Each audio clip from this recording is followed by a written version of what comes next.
So let me say right off the bat that I really enjoyed this spot, except for one annoying aspect, and that is you cannot.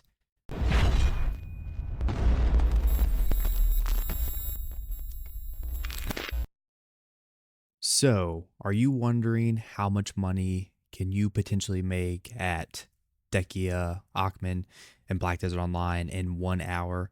Well, grab yourself a cup of coffee and let's get into this week's Money Per Hour Grind Series video. And remember, there are timestamps down below, so just click on what section that you're interested in. But in this video, I'll be showing you the location, rotations, mechanics, and then finally looking at the loot slash potential money. Also, just like my previous videos, my normal disclaimer, this video is geared towards a person who may be checking out the spot for the first time. So your money per hour may be a little less at first and then improve after you get a few hours under your belt. Also, I'm not perfect. So if I happen to leave anything out that you think is important for the spot, then let us know down in the comments. And yeah, and to my community, hey, y'all are awesome. We hit the 1,000 subscriber goal. So, at some point, probably within the next few months, I'll be releasing a special video of just showing my gaming in bed setup. So stay tuned for that. It's going to be pretty exciting, but let's jump right on in. So let me say right off the bat that I really enjoyed this spot, except for one annoying aspect, and that is you cannot bring your horse down into the cave. Like, come on, man. Like this is probably the most pay to win spot that I think I've encountered in BDO so far, because in order to be efficient at this spot, you need a ton, and I mean a ton of storage mage, which is super annoying. And, even when you're trying to use the maids, if you get hit by the mobs, the maid window disappears. And yeah, it's just very annoying. And sure, they've given out free maids over the years, but I mean, for me personally, I never really thought using storage maids. I never really thought they were that important. So I always picked the central market maids. Now, despite that, I do have like 13 storage maids.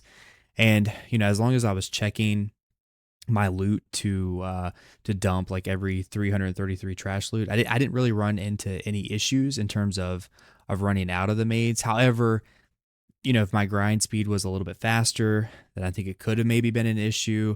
I did see a post on Reddit where someone said in order to be efficient, you would need at least 20 maids, which is it's just crazy and stupid that that's even a thing.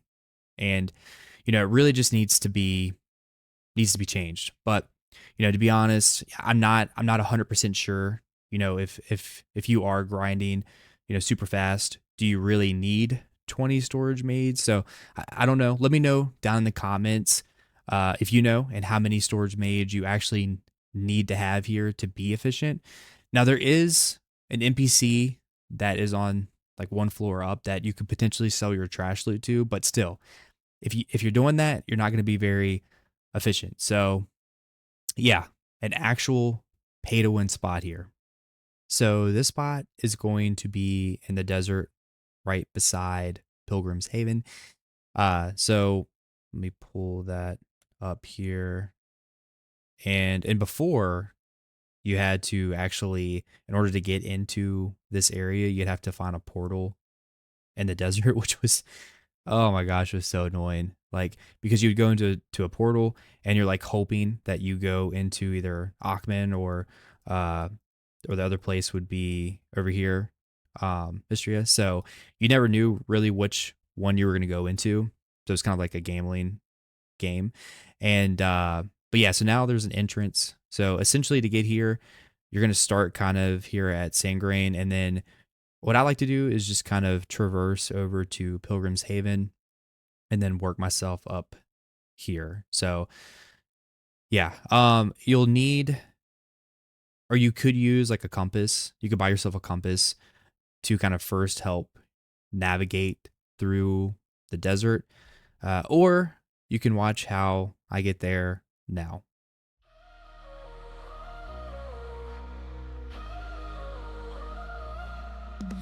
Day turns to night like a wheel, running in a desert field. Dehkia Aakman calls your name, a dose of battling in this endless game. Deep in the caves, I can see the sun. Monsters fall one by one. In shadows we find our gold. In this cave we fight so bold. Blinding in the caves, I can see the sun. Monsters fall one by one. In shadows we find our gold. In this cave we fight so bold. Blinded in the night, feel my power rise. Stars light the sky, Dehkia won't deny.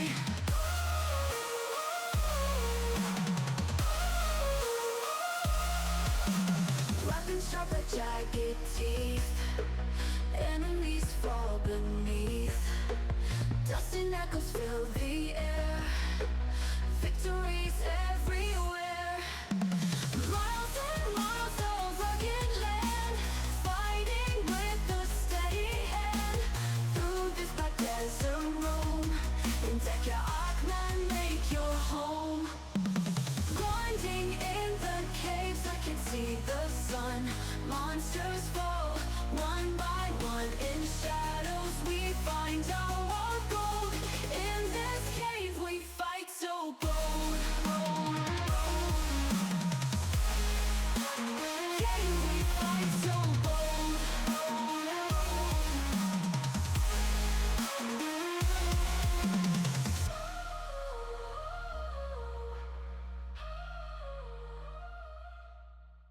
Now, once you're here, there are two Dehkia spots, which since I've been here, it doesn't really seem very congested. And in terms of the rotation, there is kind of no specific rotation. You're just going to go to one of these specific spots, right? So right behind me, I have a statue here. And so once you get here, you're just going to turn your lantern on, and then the mobs will just spawn in that specific spot. So you don't have to leave that area, which I kind of like. It's just super chill, very easy to do. Uh, Now, granted, again, in order to do this spot, you're going to need the Dehkia Lantern, which if you don't have that, it's super easy to get. All you have to do is just complete this short quest line that literally takes you a few minutes. It's super easy. The quest line, it's going to be under suggested, and you're going to see it's going to be under combat. Right here it is. So this is the quest line that you're going to want to complete.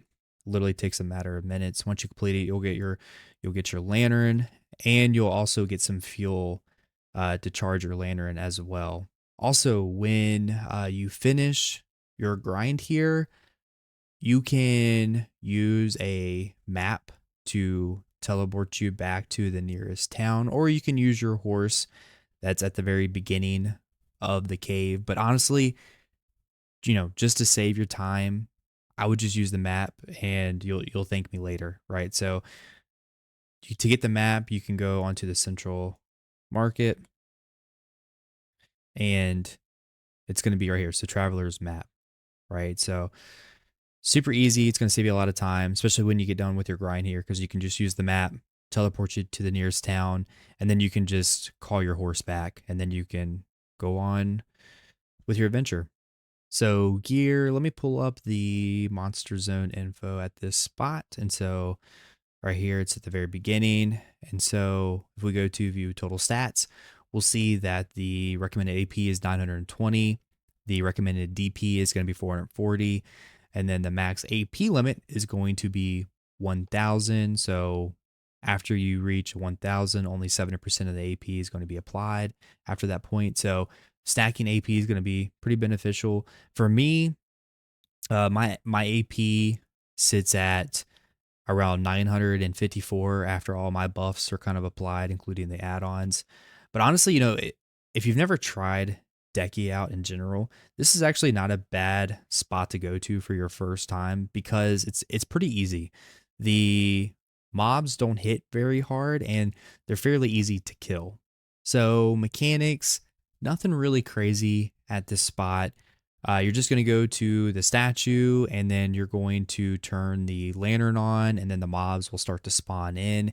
And for the most part, you're going to try to avoid the red circles, but honestly, these mobs do hit like wet noodles. So if your DP is high enough, you really shouldn't have any issues with dying. Uh, you will see a message appear on the screen sometimes stating that an electrical device is about to be activated. And so if you have the mobs in that circle, it will produce more damage to the mobs. And then another event that will happen is where you'll get a message stating that Aakman Flameman emerges, which he will have a purple emblem above his head, and he's a mage that can deal a lot of damage, and he is pretty tanky. So try to focus him right away. And once you take care of him, you'll get another message stating that elites are going on a rampage, which will spawn a crap ton of mobs. And overall, will just net you more trash. I guess another important aspect to talk about, again, unfortunately, is managing your storage maids. So you're going to want to try to pay attention to your trash loot. And essentially, once you get to the 333 mark, you're going to want to try to transfer that trash loot to your storage. And this is important because you want to try to use your maids as often as possible because there is a 20-minute cooldown, right? And so you want to try to rotate through your maids so they are able to be used again in the 20 minutes. So again, I have 13 storage maids, and I didn't have any issues, but if you're hitting the average or above average trash loot, you may need around the 15 to 20 storage maids potentially to be the most efficient at this spot. So buffs that you may want to run to be more efficient at clearing can include a simple craw mill. Then you have the corrupt frenzy drought, tint villa buffs, church buffs, Bell's Heart, best in slot artifacts, or if you don't have those, general AP monster artifacts is fine. You can use any PvE Lightstone combination that you can afford. This is what I'm running because I'm just broke and lazy to try to upgrade my Lightstones.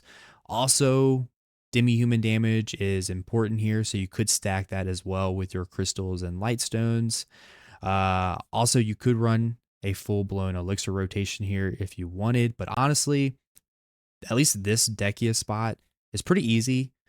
But a general setup that you could use would be something like this.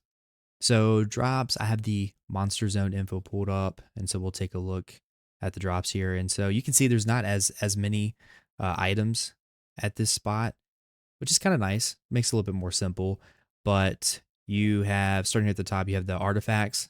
And so you're just going to process these down using simple alchemy to get the purified light stones, which you can sell on the market. Next here, the Deboreka earring. This is probably why you're coming here, is to get these earrings, the in-game earring that is very sought out for. And you can see here, it's selling for over 800 million. So if you get one of these to drop, you're sitting really well for that hour. However, this is a very super rare item, right? You're looking at maybe getting one of these every 4 to 6 hours, depending.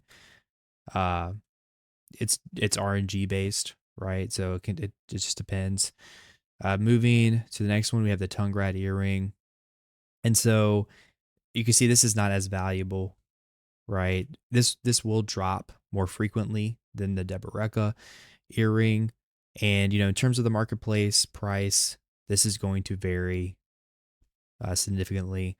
So take that number with a grain of salt currently, because this can change. Moving down, we have the Spectre's Energy.